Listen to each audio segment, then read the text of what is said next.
back, baby. We're back. Those Island Vibes, Long Island Vibes, your friend, the nonprofit sector connector, coming at you, North Shore TV. Always super excited to do this show, featuring people doing very important work here on Long Island. Sometimes they're business professionals, sometimes they're nonprofit professionals, often they're one and the same, and that's kind of where we're going to go today with my buddy Chris Vaccaro, who's here with me. Let's get right into it. Chris, welcome to the show, Long Island Changemakers, brother. Thanks for being here, man. We got a lot of people in common.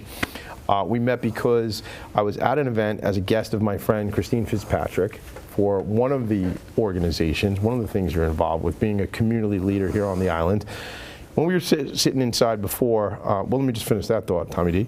We were there for the Suffolk County Sports Hall of Fame Induction Awards, and it was funny. There's the woman from WABC was there. Sam Ryan. Sam Ryan. Sachem alum. So they were going to go to Sachem right away. I knew we were going to get there quickly. So there's a gentleman in my neighborhood that always drives down my street from Channel 7, and he's got the truck with like big, I don't know what it is, it must be like a satellite dish on it. He says he's at that event, and he's like, Tommy, we live in the neighborhood. I go, oh, hey, doing the whole thing. I go, what are you doing here? He goes, Sam Ryan's here. He's the camera operator, so the videographer for 7. And that night, I remember I told my son, because the night you did that, it was like Game 5 in the Knicks or something like that. So I remember Sam Ryan had to speak quick and shoot out of there. Right to the garden. Right to yeah. So let's talk about this, man. Long Island guy, okay, but hyper local. You just shared with me Sachem. I grew up in Franklin Square. All right, I live in here in North Shore, Glen Head. I don't have such hometown connection or pride. So give me that context, and then we'll get into all the cool things you're doing. But what is this Sachem thing? Yeah, well, I grew up in the Sachem community. Mm-hmm. It's a community that gets its identity from its school district. Okay. Sachem is the second biggest school district in New York State. In the whole state. It's almost like a university in terms of the amount of buildings and students and staff. It's where I live. It's where I grew up. It's where my kids go.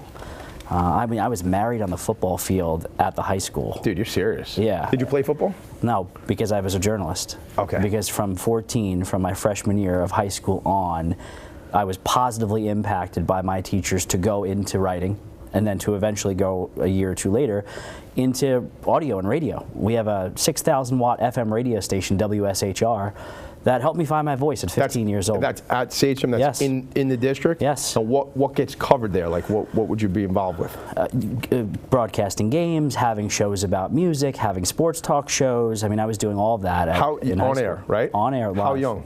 15, 16 years old. That's pretty awesome, man. Yes. It's that opportunity to have done that has left a lasting impact, because I've been, exponentially more and more involved in our community ever since that period. And at somebody of your age, that's 20 some odd years that you've been I'll use the word, focal point, or at least a community person that folks you see you attached to community events, sports events, etc. Mm-hmm. I run our Hall of Fame. I run our Education Foundation.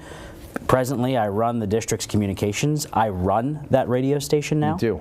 I am, crafting that student media program so that students have an even better opportunity than I did. Yeah. And again, it's not.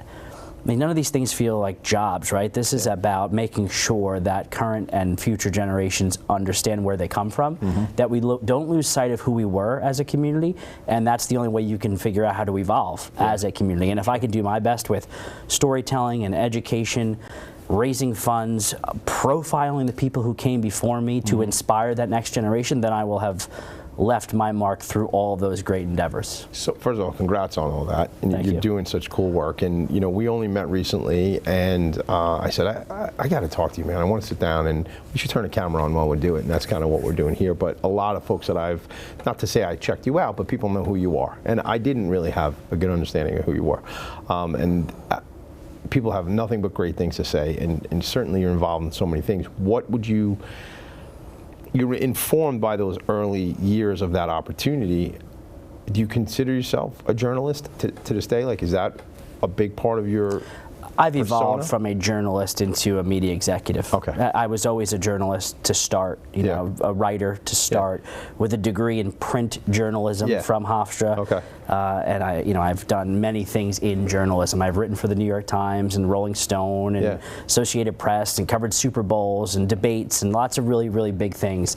But that evolved into me wanting to be more of a leader in media. Got it. And becoming the vice president of News 12 and becoming an editor at the New York Daily News and writing books and winning Emmy Awards and being a producer, helping produce documentaries at News 12. Okay. And also one of them was for the sort of cross-pollination between the importance of how digital helps inform the stories on television.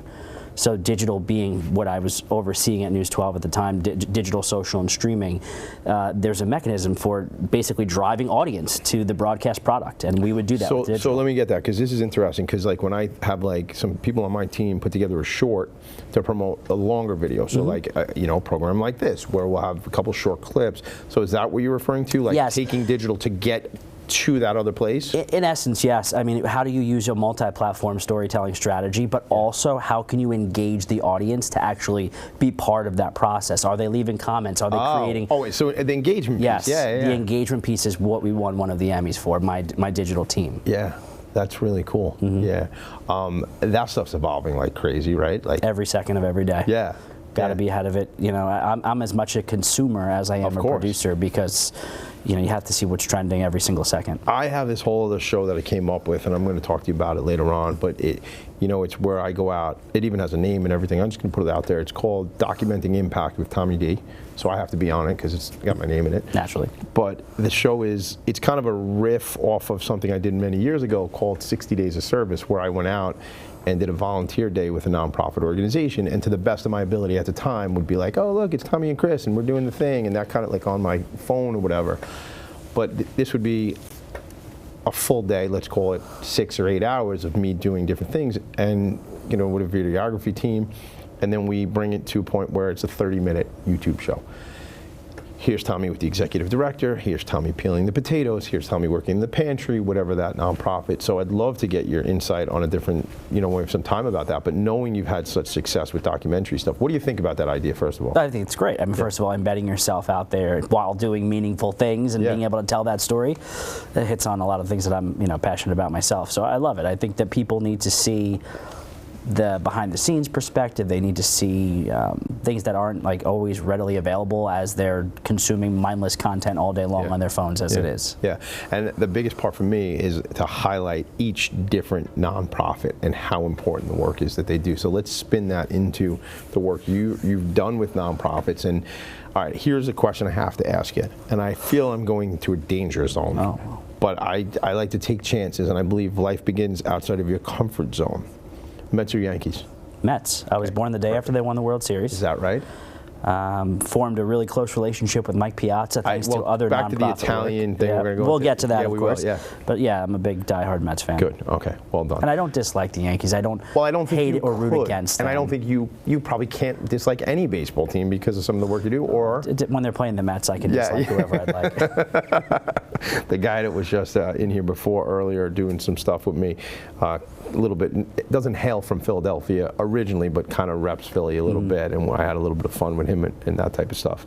Although, as we sit here right now, we just did sweep the Philadelphia Phillies, and Mets did. So I was on the phone with my son. Presently, it's good time, but it's good right now. Could change. It's only 28 games left. I did the numbers before. So let's kind of roll into your nonprofit work. I mean, was that being a community guy, going back to, you know, being involved with the radio station and Satrum, how early on did you get involved in what nonprofits are? What's that about? Yeah, that's an interesting, taking a step back and reflecting on that. Yeah. The first nonprofit insight that I ever had was with the Press Club of Long Island, which is the local pro chapter of the Society of Professional Journalists.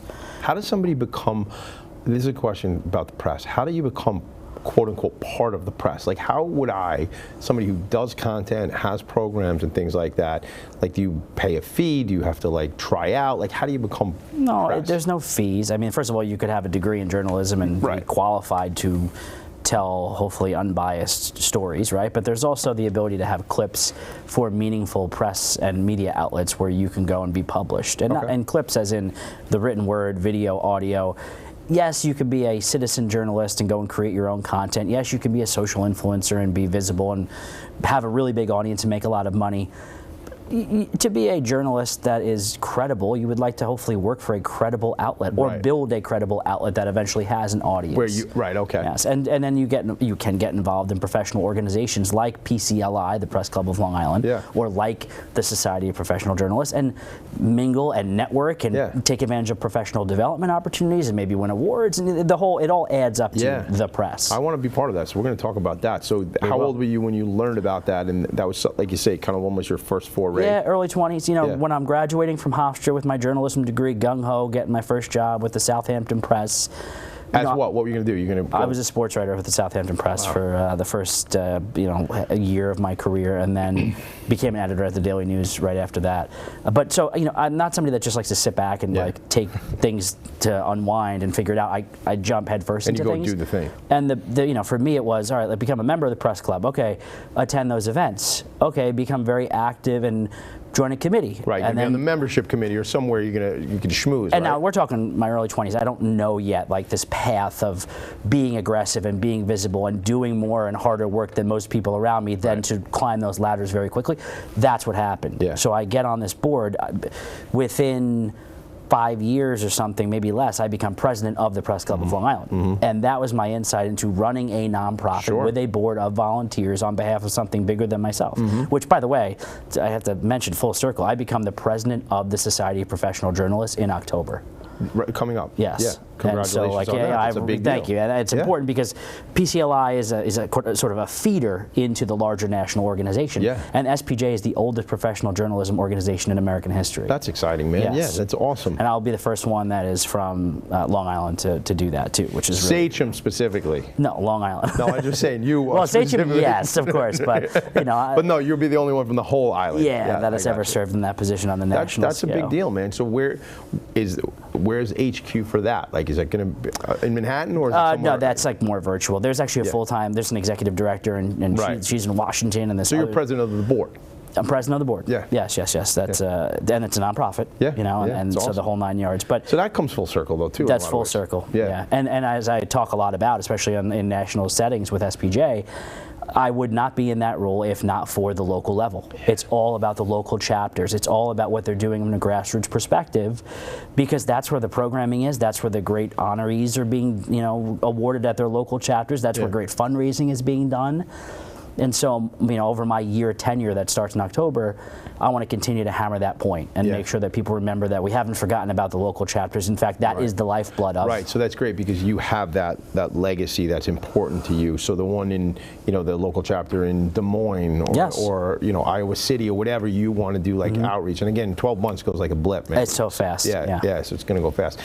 Something you're saying makes me think of Ed Randall. I don't know why, but I'm sure you know Ed Randall. Yeah. I interviewed him on my show, and he actually introduced me to Steve Garvey a bunch of years ago. Nice. Yeah, and they both, at separate occasions, came on Philanthropy in Focus talking about fans. Garvey came on? Yeah. Was he like the area? No. It was that show I do on Zoom. Oh, so that show is like, it's a video show. Yeah. But because he's on the West Coast in California. Dodger. But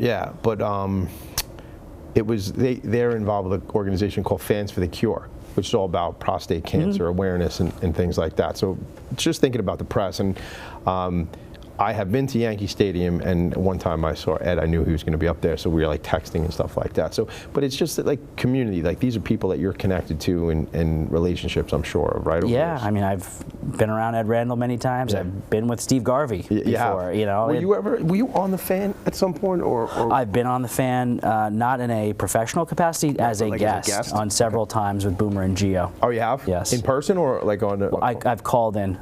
Because we've done special announcements of certain people who were being honored. We surprised the Philadelphia Eagles Vice President of Equipment. He went to the same high school, Bellport, as Gio, and we announced that on the air. Oh, that's cool. We've done a bunch of different things with them. They're great, and both Gio and Boomer are in the Suffolk Hall of Fame. Okay. So of course Boomer. Yeah. So Gio, because of his work with the Fan. Yeah, his impact on sports media. Yes. Yeah. And being a Bellport alum and such. Oh, he's from Bellport too. Yes, he's from Suffolk County. Oh, I think I missed that part. Okay. Yeah, that's cool. What's like when you kind of look at the world, and we were sitting before we got the show, before we flipped the cameras on, right? We were talking about all the different things you're involved with. So can we run down the list of kind of where you... We could try. Well, I don't know if we got time. 14 minutes? We'll get through it. We'll do the best we can. We'll start high level, right? Yeah. Like, I'm a media executive. Yeah. I work for a company called ARC Technology Consultants, and they brought me on to help lead their media consulting division. And we help tell stories and create communications pathways for many different clients across Long Island. And it could be a school district, could be a law firm, could be a small business, but we help video, social media, thought leadership, making sure that there's strategic communications on behalf of their brand. Got it. They, though, ARC totally is it a managed service company as well? Like they do like that type of work, like IT work? Absolutely. Right. Yeah, IT. So this is a difference. A lot of companies that do managed service work don't have like a digital media focus. No, this is different. New for them. Yeah. Very new. I mean, and it was crafted with me in mind. Of course, right. And, kind of built on something very quickly and signed a lot of clients in a short period of time. Got it. And in partnership with Matt Pomara, who I know you know. I was on the phone with him this morning. Who also went to Sachem. Oh, man. Who is also Italian-American. I feel like I got to move. I feel like we maybe give you an honorary degree or something. Do I get to like wear a cap and gown? We'll figure that out. I'll bring you on the radio out there. I love it. And if that's all it is, I'm in. Sign me up, man. So what does that role look like before we get into the other parts of what it's bouncing around constantly every second of every day. You're looking for new opportunities and then serving the clients you currently have, right? Yes, it's a balancing act of business development and communication strategy and production. Yeah. I do a lot of the hands-on production myself. You used the words before, strategic communications, right? Like not public relations. That's not exactly where you like to talk about. No, I work in the communication sector to help tell stories on behalf of brands and with a multi-platform storytelling sensibility. Multi-platform storytelling sensibility. Got it. So looking at it, okay, we have all these different places to put stories, right? And how do we go about that? Best use of time, best use of money, and leveraging stories. Yes, and which stories are going on which platforms, right, and how that specific moment in time can be told. Are we doing video? Is it a graphic? Is it an interview? Is it a news package? Whatever it is, it has to be defined by that specific moment. A couple weeks ago, and also for a few months back, I had a gentleman here named Jeff Ahn. Jeff Ahn is the owner of the New York Rise, which plays at Hofstra, which is a women's softball team, professional women's softball team. Do you know Jeff? I know the Rise. I don't know Jeff personally. I'd love for you to get to know him. I was out there, so I'm being honored by an organization later this month called Options for Community Living. It's a murder. Congrats. Thank you. It's a mafia marriage murder mystery event called Death of a Gangster, 1920s. It'll be fun. It's going to be fun. I'll get you the information because maybe you hang out with us because it's going to be a good time. It's at Captain Bill's down in Bayshore, and it's all about. Well, I bring it up because a colleague of mine from that organization threw out the first pitch at one of Jeff's games for the New York Rise. So they got a cool program going on. He's a really cool guy. I love his vision and things like that. There's something there that I would love to get you connected. Sure. To what he's doing. So then we come away from ARC and we look at some of the other things that you're involved with. I've been a professor at Hofstra for 16 years, teaching journalism. I was the director of graduate journalism the last 6 years, so I'm maintaining the master's program and advising dozens of students. I teach anything from digital storytelling to sports journalism to sports culture and society, and I've taught everything from news writing and reporting to ethics to high and low level digital classes. Well, I want to talk about what you just said there, sports culture. Like, how important is sports if you think of us, as a nation? How important is sports? It's pivotal. Yeah. It's a element of our culture that brings people together. It allows people to find themselves, first of all, people work in sports. There could be careers and lives changed that way. Yeah. And all different. Like, it's not just the guy with the bat not at all. Or the guy behind center. There's so many different things you can work in this field. It's everything. It's a massive industry. Yeah, it's an industry. You get into things like sports betting, let alone sports social media. Beyond the analytics departments, the sales departments. I mean, it's a world in itself. I know a young man named Zach Smith, right? I know him through Best Buddies International, Best Buddies New York. He's an individual with intellectual developmental disabilities, and he's a statistician for the NFL. And I'm going to have him on the show here. Excellent. He does an incredible job. He's gotten all sorts of accolades for the work he's done, and he's in his glory, right? And that's a statistician. So and then there's there's a guy in the front office, there's a guy in accounting, there's guys in all these different parts of sports, right? So I want to go back to that before I ramble, but you say it's pivotal to our culture. Yeah, I know. an America without sports is not America at all. Yeah. Right. What is America without the Super Bowl? Yeah. Yeah. The Daytona 500. Right. The World Series. Yeah. We're hosting the Olympics in 2028. We're hosting the semifinals and finals and some of the first rounds of the World Baseball Classic in March of next year. Is any of that in New York? No, it's going to be in Houston and Florida. Okay. Yeah, we haven't gotten to the Italian stuff yet. No, we'll try. We'll try. But that's a whole other big part of this conversation. Yeah, but how about this? Will you come back? I'll come back. Okay, so we might have to do multiple parts on this. Dude, I don't care. I'm all about it. I'm all about it too. Let's just keep filming. You hear that inside? We're going to keep going. We're going to go to 6. Cancel the rest of them. So I want to hear about the baseball. Are you going to be traveling for that, with the World Baseball Classic? Yeah, we'll be in Houston for the World Baseball Classic. Team Italy opens in Houston. So all right, so let's go there real quick. Yes. Team Italy, talk about Tuscany, things like that. Well, nonprofit also, right? Yeah, right. It fits into the conversation. So I am executive trustee of the Italian American Baseball Foundation. It's a nonprofit that helps grow the game of baseball in Italy while also paying tribute to the Italian Americans who play here in the States. We have a college scholarship program, so college baseball players of Italian descent and Italian Americans and Italian nationals that want to play college baseball or softball. We help support many of them. We help provide camps and clinics in Italy, and we have a facility in partnership with Francisco Cervelli, who used to be the catcher of the Yankees and the Pirates here. He's also the manager of Team Italy. Wow. And in Castiglione della Pescaia, which is on the west coast of Italy, about an hour and a half north of Rome, is our facility. How often do you get over there? We try to go once a summer, for a week or two. Wow. Just to be over there, boots on the ground, experiencing the culture, and we have a lot of friends there now. There's a lot of people that we have become close with we spend time with. I feel like I got to be honest with you, right out of the gate, I got to get at least 3 hats. I'll buy them, but I'm saying I see my sons and I would I'll tell you a quick story. So one of my boys.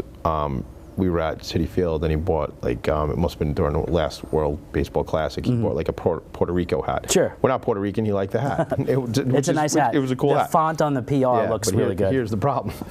My other son, we're on the way to Citi Field about 3 weeks ago, and we're on the Cross Island Parkway, right? And my son looks out the window. He's wearing his older brother's hat. He's in the back seat. The big guy's in the front seat. The hat flies off on the Cross Island Parkway. So now I got to pick up a Puerto Rico hat. But now I'm thinking, so what is the name of the team, the Tuscany team? No, it's not a team. There's a facility. It's the Francisco Cervelli Italian American Baseball Foundation Academy. Academy. So, okay. So I got. And we actually have a really cool logo. So then, they're hats. Yes. There are hats. So I'm going to have to purchase 3 of those. We'll get you them. All right, we'll figure that out. Yeah.